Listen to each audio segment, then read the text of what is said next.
2 பிள்ளைகளை அடிமைப்படுத்தி கொள்ளுகிற அளவுக்கு வீட்டுல கடன். ஆனா வீட்டுல போய் கேட்டா வீட்டுல ஒண்ணும் இல்லை. அல்லேலூயா, ஸ்தோத்திரம்.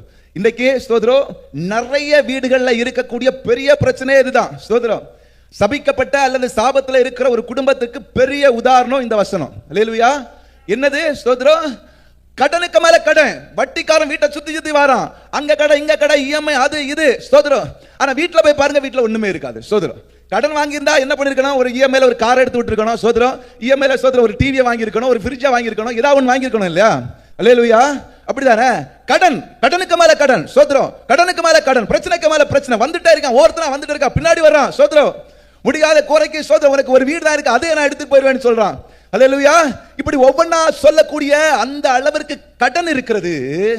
ஆனா வீட்டுல போய் பார்த்தா என்ன இல்ல? ஒண்ணும் இல்ல. அல்லேலூயா, யாருடைய வீடு? தீர்க்கதரிசியுடைய புத்திரன் வீடு. யாருடைய வீடு? கிறிஸ்தவர்களுடைய வீடு. யாருடைய வீடு? எல்லா நாளும் சர்ச்சில் வந்து ஜெபம் பண்ணுகிறேன்னு சொல்றவங்க வீடு. அல்லேலூயா, ஆமென், ஸ்தோத்திரம். இப்ப கடனுக்கு மேல கடன், பிரச்சனைக்கு மேல பிரச்சனை எல்லாம் வந்துட்டு இருக்கு. ஸ்தோத்திரம், வீட்டிலே ஒன்றும் இல்லை. அல்லேலூயா, இந்த பிரச்சனையில இருந்து வெளியே வரணும். அப்படிதானே? இந்த வெளியே வர்றதுக்காக நீங்க ஆண்டவர்கிட்ட போய் கேட்கறீங்க இல்லையா? ஜெபிக்கிறீங்க இல்லையா? ஆண்டவரே, எனக்கு இப்படி பிரச்சனை இருக்கு. ஆண்டவரே, நான் கடன்ல மாட்டிக்கிட்டேன். ஆண்டவரே, எனக்கு அது இல்ல இது இல்ல, அவன் வரான் இவன் வரான், வீட்டுல பயங்கர பிரச்சனையா இருக்கு, சுதர் ரெட்ஷிப் இல்ல, மீட்பு இல்ல, ஏதேதோ நீங்க போய் ஆண்டவர்கிட்ட கேட்கறீங்க இல்லையா? அப்படிதானே? கேட்டா ஆண்டவர் அதே வசனத்துல மேல ஒரு வாசிப்பை சொல்றாரு பாருங்க, 2ஆம் வசனத்துல. ஸ்தோத்திரம், எலிசாவை நோக்கி, நான் உனக்கு என்ன செய்ய வேண்டும்? வீட்டில் உன்னிடத்தில் என்ன இருக்கிறது? அல்லேலூயா,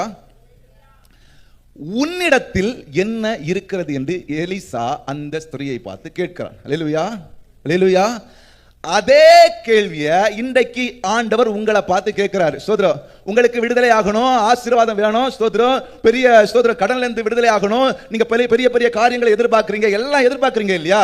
இந்த வசனத்துல இருக்கிற அதே கேள்வியை இப்ப ஆண்டவர் உங்களை பார்த்து கேட்கிறார். உங்களிடத்துல என்ன இருக்கு? உங்களுக்கு ஆசீர்வாதம் வேணும் தானே?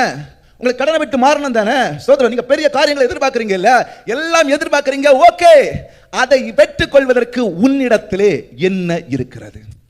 அல்லேலூயா, கர்த்தர் எனக்கு ஆசீர்வாதத்தை தரும்படியாக, கர்த்தரிடத்திலிருந்து நான் ஆசீர்வாதத்தை பெற்றுக் கொள்ளும்படியாக அவர் எதிர்பார்க்கிற ஒரு காரியம், ஸ்தோத்திரம், ஏதோ ஒரு காரியம் எனக்குள்ளே இருக்கிறதா?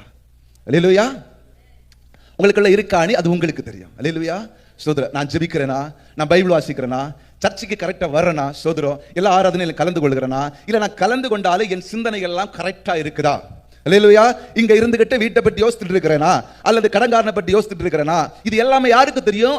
அவர்களுக்கு தெரியும். அல்லேலூயா, உங்ககிட்ட ஏதோ ஒன்று ஆண்டவர் எதிர்பார்க்கிறார். அல்லேலூயா.